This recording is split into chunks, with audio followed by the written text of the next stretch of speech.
Hi guys! For today's vlog, magluluto tayo ng pinakbet. After kong hiwain lahat ng gulay natin, heto nagpapainit na ako ng mantika para masimulan na natin. Hindi ko na binidyohan kung paano hiwain yung mga ingredients natin or gulay. Alam ko naman na alam nyo nang gawin yan. Okay, once na mainit na yung mantika, Magigisa lang muna tayo ng bawang.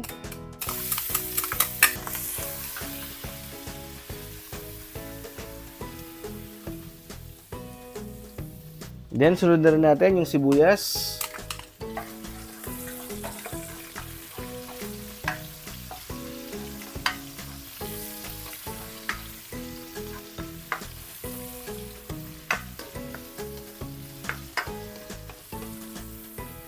After 1 minute, lagyan na natin itong pangsahog natin na liempo.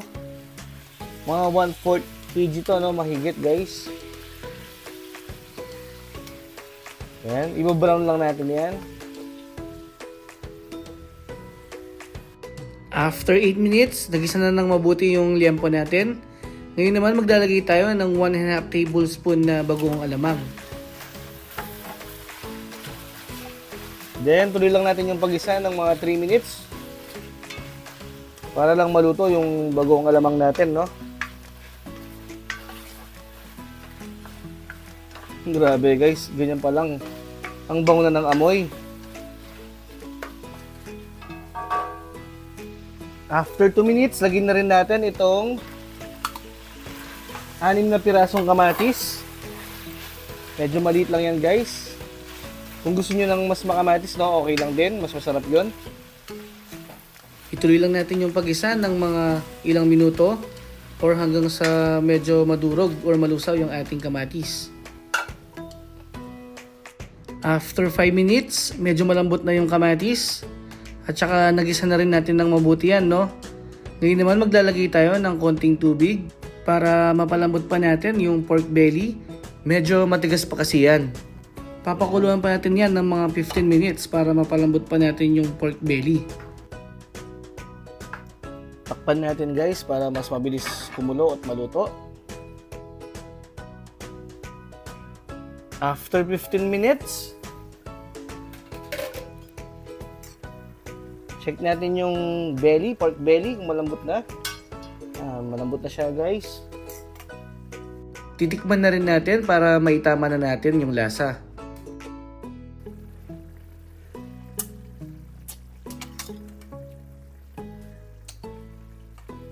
Maglalagay na lang tayo dito ng konting patis.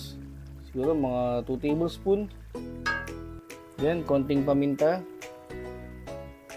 Tsaka natin haluin.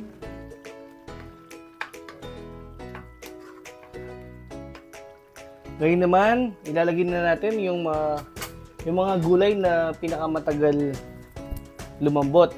Gaya nitong kalabasa. At saka nitong ampalaya. Then, haluin lang muna natin.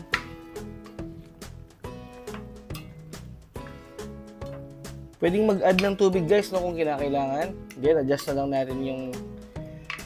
lang ulit natin yung lasa. Pero sa ngayon, hindi muna tayo mag-add ng tubig kasi maglalabas pa ng tubig yung mga gulay natin. Depende na sa trip nyo yan guys, Kung gusto nyo na mas masabaw, okay lang din. Mag-add kayo ng tubig at saka adjust nyo lang yung lasa. Takpan lang natin ulit yan at ituloy lang natin yung pagluto ng mga 8 minutes. After 8 minutes, check natin yung mga gulay na nilagay natin kung malambot na. Ayan, medyo malambot na siya guys. Ngayon naman, pwede na nating ilagay yung ibang gulay. Gaya nitong okra, sitaw, at saka talong. Then, haluin lang ulit natin.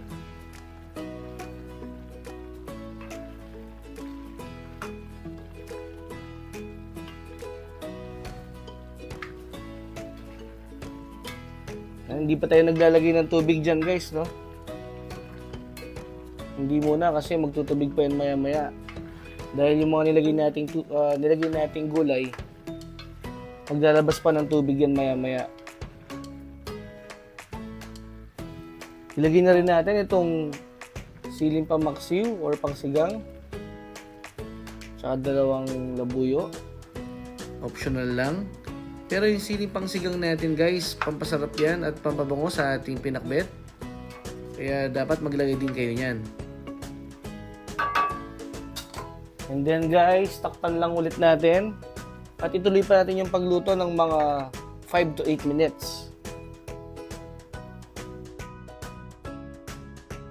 After 5 minutes, ayun na siya guys, no? Para sa akin, tamang-tama na yung sabaw nito, kaya hindi na ako mag-add ng tubig.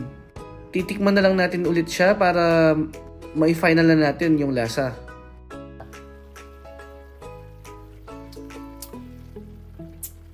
Maglalagay na lang tayo dito ng isang sachet ng seasoning. Yan, sakto na yung lasa niyan guys. And then, haluin na lang natin at i-continue lang natin yung pagluto ng another 2 minutes. At pwede na itong iserve.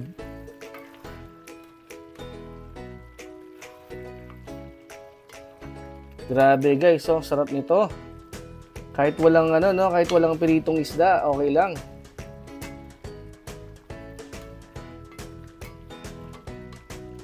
Kung umabot ka sa part ng video na to, maraming salamat sa iyong panonood. At kung hindi ka pa nakasubscribe, mag-subscribe ka na rin. Pakiclick mo na rin yung notification bell para ma-update ka sa mga susunod pa nating videos. Okay guys, hanggang sa muli. Bye!